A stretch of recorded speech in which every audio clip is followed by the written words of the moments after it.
નમસ્કાર મિત્રો, હું રાજેશ ભાસ્કર આપ સૌનું યુટ્યુબમાં આપણી આ ચેનલ પર સ્વાગત કરું છું.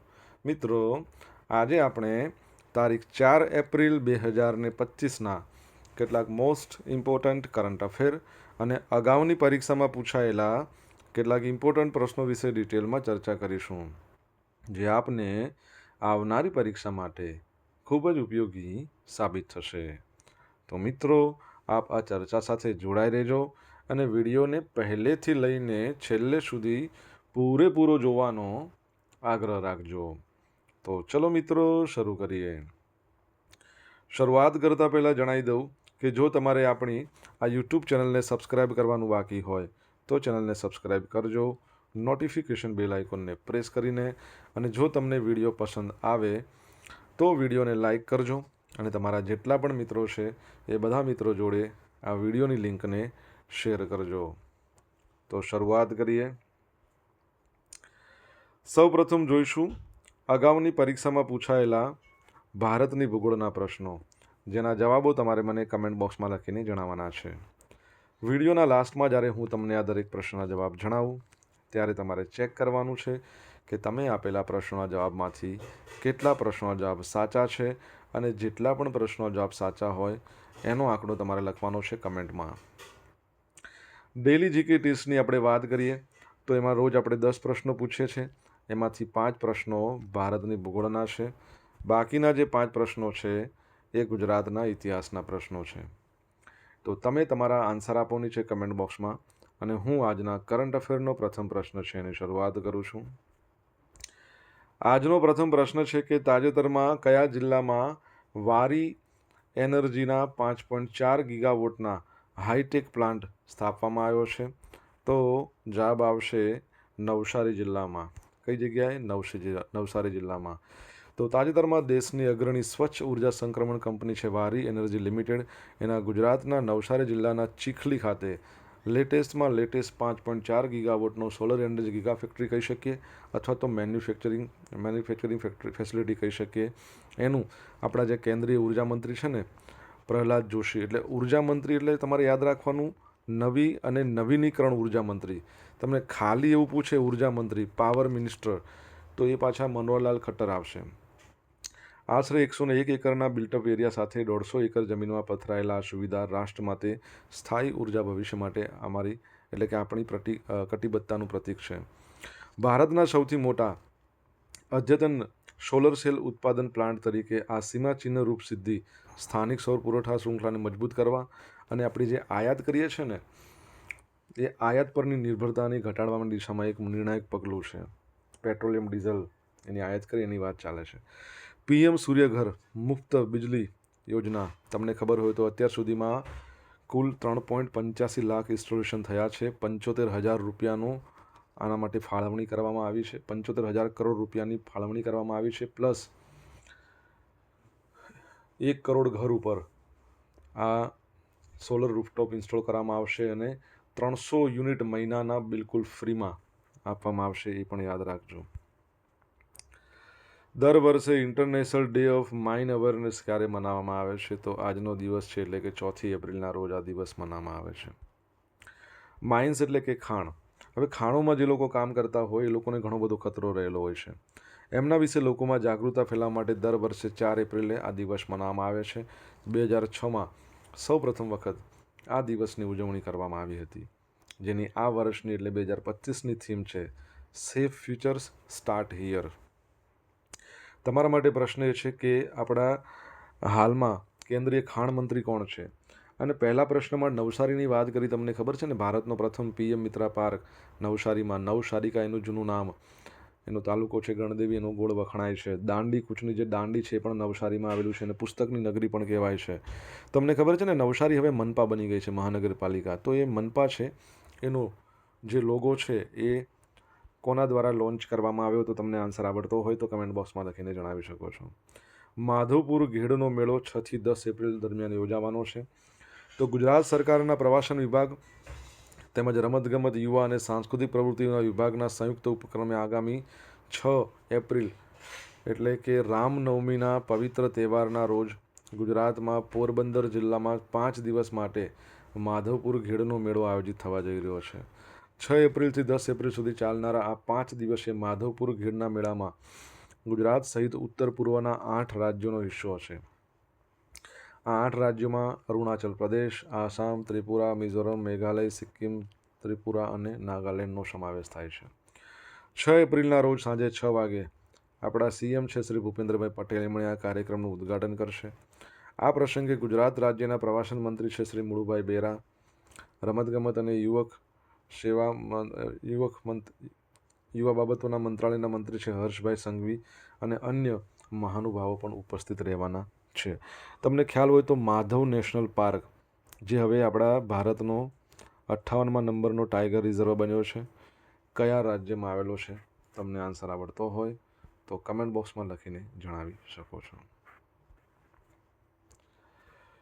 મિત્રો, વિડીયો પસંદ આવ્યો હોય, ભણવાની મજા આવી હોય તો વિડીયોને એક લાઇક કરજો. તમારા મિત્રો જોડે વિડીયોની લિંકને શેર કરજો. આપણી 2 યુટ્યુબ ચેનલ છે, રાજેશ ભાસ્કર 2, બંનેને સબસ્ક્રાઈબ કરજો નોટિફિકેશન બેલ આઇકોનને પ્રેસ કરીને. અને જો તમારે ડેલી કરંટ અફેરની પીડીએફ જોઈતી હોય તો ટેલિગ્રામ ચેનલને જોઈન કરો. ટેલિગ્રામ ચેનલની લિંક વિડીયોની ડિસ્ક્રિપ્શનમાં આપેલી છે. અહીંયા તમને પોલ્સ પણ રમવા મળશે, બરાબર છે. તાજેતરમાં કોણે લોકસભામાં વકફ સંશોધન બિલ રજૂ કર્યું છે? તો જવાબ આવશે કિરણ રિજ્જુ, બરાબર છે, એમણે રજૂ કર્યું છે. તો લોકસભામાં વકફ બિલ સંશોધન પસાર થયું છે. બિલને કેન્દ્રીય મંત્રી કિરણ રિજ્જુએ રજૂ કર્યું હતું. વિપક્ષ જે ઇન્ડિયા ગઠબંધન છે એણે આ બિલનો વિરોધ કર્યો, જ્યારે એનડીએના પક્ષોએ બિલને સમર્થન આપ્યું. વકફ બિલ સંશોધન પક્ષમાં 288 મત પડ્યા હતા અને 232 મત વિરોધમાં પડ્યા હતા.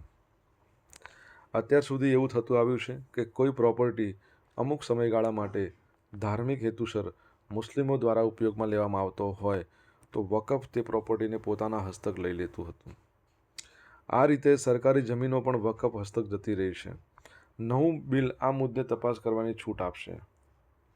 તેના અંતર્ગત કાયદેસર વકફ સંપત્તિ તો વકફ પાસે જ રહેવાની છે, પરંતુ જે સંપત્તિ ફક્ત વકફના વપરાશ માટે છે અને હસ્તક લઈ લીધી છે એ સરકાર પાછી લઈ લેશે. હવે આમાં નીચેના સુધારા થશે. જો જિલ્લા કલેક્ટર પાસે વકફ મિલકતોની નોંધણી કરાવવી, જેથી તેની સાચી કિંમત અને સ્થિતિનું મૂલ્યાંકન કરી શકાય, તથા મિલકતોના સંચાલનમાં પારદર્શકતા અને કાર્યક્ષમતા આવે. વકફ બોર્ડના સભ્યોની પસંદગી ચૂંટણી દ્વારા કરવાને બદલે સરકાર દ્વારા નિમણૂક થશે. પ્રત્યેક બોર્ડમાં ઓછામાં ઓછા 2 સભ્યો બિનમુસ્લિમ હશે. બિનમુસ્લિમને પણ બોર્ડના CEO બનવાની તક મળશે. સામુદાયિક સમાનતા લાવવા માટે વકફ બોર્ડમાં મહિલાઓને પણ સભ્યપદ આપવામાં આવશે. તમને ખ્યાલ હોય તો રિસન્ટલી એક લોકસભામાં બિલ પસાર કરવામાં આવ્યું હતું, ફાઇનાન્સ બિલ, અને એમાં કેટલા સુધારાઓ કર્યા બાદ પસાર કરવામાં આવ્યું? તમને જો આન્સર આવડતો હોય તો કમેન્ટ બોક્સમાં લખીને જણાવી શકો છો. તાજેતરમાં કોણે નવી દિલ્હીમાં નીતિ NCAER status economics forum portal launch કર્યું? તો જવાબ આવશે નિર્મલા સીતારમણ, આપણા કેન્દ્રીય નાણામંત્રી છે એમને.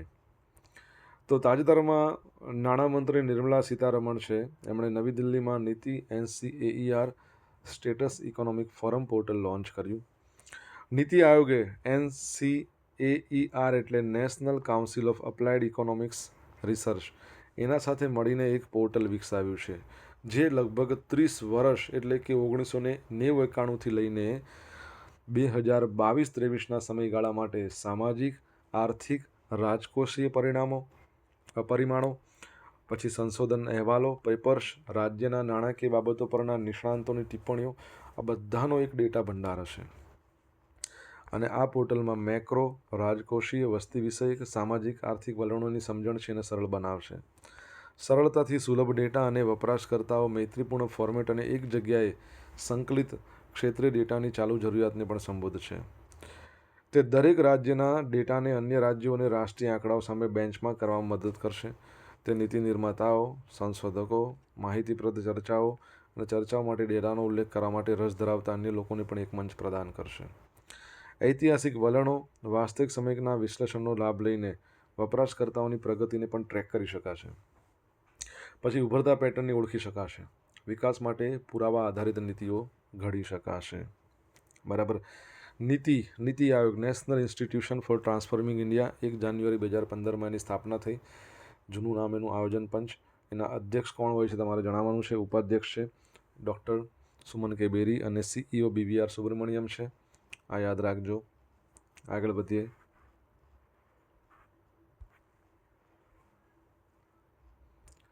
RBIના નવા ડેપ્યુટી ગવર્નર તરીકે પૂનમ ગુપ્તાની નિમણૂક કરવામાં આવી છે. તો રિઝર્વ બેંક ઓફ ઇન્ડિયાના નવા ડેપ્યુટી ગવર્નર બન્યા છે પૂનમ ગુપ્તા. હવે પૂનમ ગુપ્તા જાન્યુઆરીમાં નિવૃત્ત થયેલા માઇકલ ડી પાત્રાના સ્થાને નિયુક્ત થયા છે. RBIમાં 3 વર્ષ સુધી ડેપ્યુટી ગવર્નરનો કાર્યભાર સંભાળશે. તેઓ વર્તમાનમાં national council of applied economics research એના મહાનિર્દેશક છે. પૂનમ ગુપ્તાએ દિલ્હી સ્કૂલ ઓફ ઇકોનોમિક્સમાં માસ્ટર ઓફ આર્ટ્સની ડિગ્રી મેળવેલી છે. ત્યારબાદ તેમણે અમેરિકા સ્થિત મેરીલેન્ડ યુનિવર્સિટીમાંથી PhD કરેલું છે. તેમણે આંતરરાષ્ટ્રીય નાણાકીય ભંડોળ એટલે કે ઇન્ટરનેશનલ મોનિટરિંગ ફંડ અને વર્લ્ડ બેંકમાં 20 વર્ષથી વધુ કાર્યભાર સંભાળવાનો અનુભવ છે. તેઓ નીતિ આયોગ અને ફિક્કીની સલાહ સમિતિમાં સભ્ય પણ રહી ચૂક્યા છે. બરાબર. RBIની વાત કરી, reserve bank of India, 4 deputy ગવર્નરો હાલમાં પૂનમ ગુપ્તા નવા બન્યા. એમના સિવાય T રવિશંકર છે, M રાજેશ્વર રાવ છે અને સ્વામીનાથન જાનકી રામન. RBIના ગવર્નર કોણ છે 26મા નંબરના?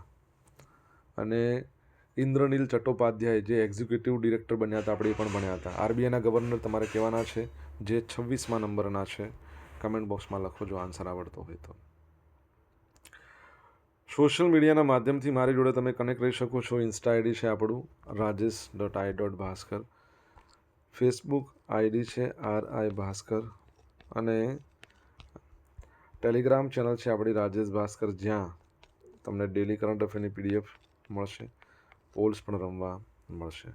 જો ભણવાની મજા આવી હોય તો વિડીયોને લાઇક કરો, તમારા મિત્રો જોડે વિડીયોની લિંકને શેર કરો. ચેનલ સબસ્ક્રાઈબ કરવાનું બાકી હોય તો સબસ્ક્રાઈબ કરો, નોટિફિકેશન બેલ આઇકોનને પ્રેસ કરીને. IIM અમદાવાદે ક્યાં દેશની બહાર તેનું પ્રથમ ઇન્ટરનેશનલ કેમ્પસ ખોલવાની જાહેરાત કરી છે? તો જવાબ આવશે દુબઈ ખાતે. કઈ જગ્યાએ? દુબઈ ખાતે. તો Indian institute of management Ahmedabad છે અને દુબઈમાં દેશની બહાર તેનું પ્રથમ ઇન્ટરનેશનલ કેમ્પસ ખોલવાની જાહેરાત કરી છે. IIM અમદાવાદ માટે આ એક ઐતિહાસિક પગલું છે. IIM અમદાવાદ દેશનું પ્રથમ IIM બન્યું છે જેણે આંતરરાષ્ટ્રીય સ્તરે કેમ્પસ ખોલવા જઈ રહ્યું છે. આ નવા કેમ્પસમાં તેનો પહેલો કાર્યક્રમ સપ્ટેમ્બર 2025થી શરૂ થશે. આ અંગેની માહિતી IIM અમદાવાદના જે ડિરેક્ટર છે પ્રોફેસર ભરત ભાસ્કરે આપી છે. તેઓ તાજેતરમાં સંસ્થાના 60મા દીક્ષાંત સમારોહમાં બોલી રહ્યા હતા. તેમણે IIM અમદાવાદના નવા મદન મોહનકા સેન્ટર ફોર એક્સલન્સની પણ જાહેરાત કરી અને આ સંસ્થા કેસ મેથડ ઓફ લર્નિંગ પર ધ્યાન કેન્દ્રિત કરશે. આ કેન્દ્રની સ્થાપના IIM અમદાવાદના PGP 1967ના ભૂતપૂર્વ વિદ્યાર્થી મદન મોહનકાના સહયોગથી કરવામાં આવશે.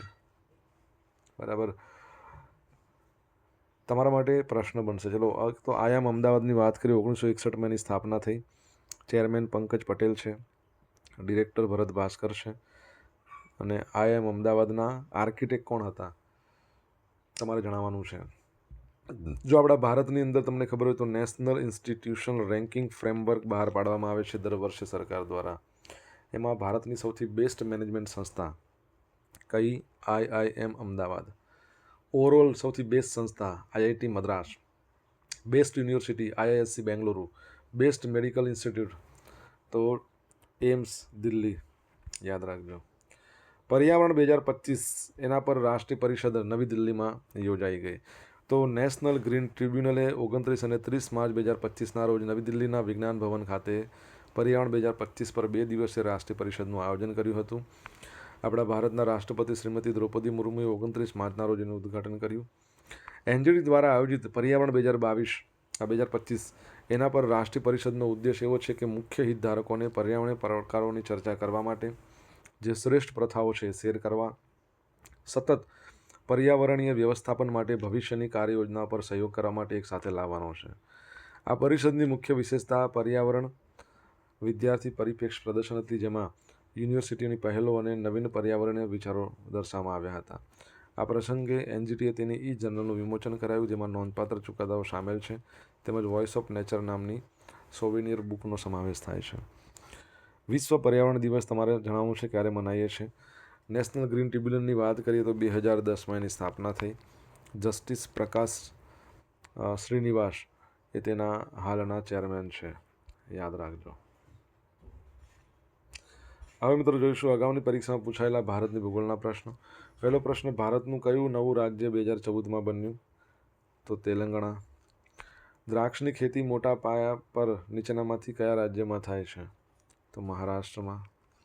ભારતમાં કેસરની ખેતી ક્યાં થાય છે? જમ્મુ અને કાશ્મીરમાં. ભારતના 29માં રાજ્ય તરીકે અસ્તિત્વમાં આવેલા તેલંગાણા રાજ્યની હદ કયા રાજ્યની હદ સાથે મળતી નથી? તો તમિલનાડુને ના મળે. અફીણની ખેતી ક્યાં થાય છે? ઉત્તર પ્રદેશ. હવે મિત્રો જોઈશું અગાઉની પરીક્ષામાં પૂછાયેલા ગુજરાતના ઇતિહાસના પ્રશ્નો.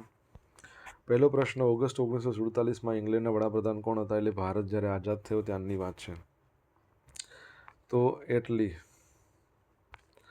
જૈવિક વસ્તુઓની આયુ નિશ્ચિત કરવા માટે આમાંથી શાનો ઉપયોગ થાય છે? તો કાર્બન ડેટિંગ. C14 કહો તો પણ ચાલે, કાર્બન ડેટિંગ કહો તો પણ ચાલે. ભારતીય કોંગ્રેસના સૌપ્રથમ પ્રમુખ કોણ હતા? WC બેનર્જી. ગીત ગોવિંદના લેખક જયદેવ. ડૉક્ટર રાજેન્દ્ર પ્રસાદનો જન્મ કયા રાજ્યમાં થયો હતો? બિહારમાં. તેમને ભારતમાં સૌથી લાંબો સમય સુધી રાષ્ટ્રપતિ રહેનાર અને બિહારના ગાંધી કહેવાય છે. એમને શું કહેવાય છે? બિહારના ગાંધી. હવે મિત્રો ગઈકાલે પૂછેલા પ્રશ્નોનો જવાબ જોઈ લઈએ. પહેલો પ્રશ્ન હતો, તાજેતરમાં કયા જિલ્લામાં દેશના સૌથી મોટા સેનેટરી પેડ મેન્યુફેક્ચરિંગ યુનિટનું ભવ્ય ઉદ્ઘાટન કરવામાં આવ્યું? તો રાજકોટમાં. સેકન્ડ પ્રશ્ન, તાજેતરમાં કયા શહેરમાં રાજસ્થાન સ્થાપના દિવસની ઉજવણી દરમિયાન ઘુમર નૃત્ય કરી વર્લ્ડ રેકોર્ડ બનાવવામાં આવ્યો? તો જવાબ આવશે સુરતમાં. કઈ જગ્યાએ? સુરતમાં. આજે પૂછેલા પ્રશ્નનો જવાબ જોઈએ. હવે પહેલો પ્રશ્ન એવો હતો, નવસારી મહાનગરપાલિકા બની ગઈ એનો જે લોગો હતો એ કોના દ્વારા બહાર પાડવામાં આવ્યો હતો, લોન્ચ કરવામાં આવ્યો હતો? CR પાટીલ, કેન્દ્રીય જલશક્તિ મંત્રાલયના જે મંત્રી છે એમના દ્વારા. કેન્દ્રીય ખાણ મંત્રી, માઇન મિનિસ્ટર કોણ છે? તો G. કિશન રેડ્ડી.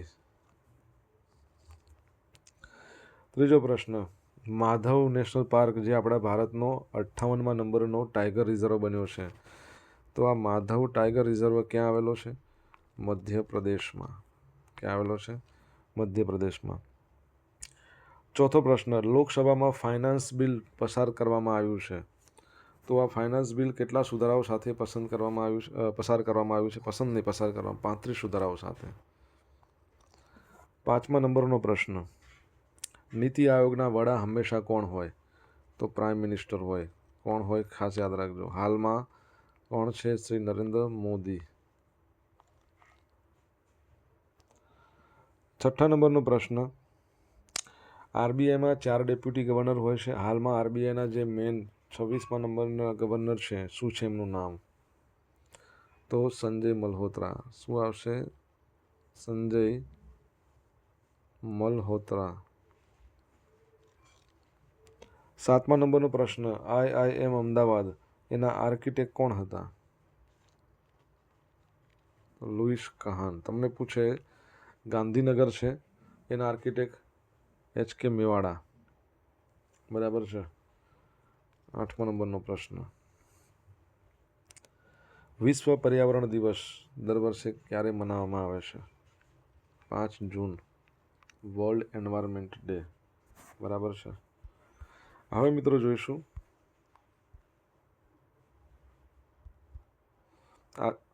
એક મિનિટ, શું આવ્યું છે?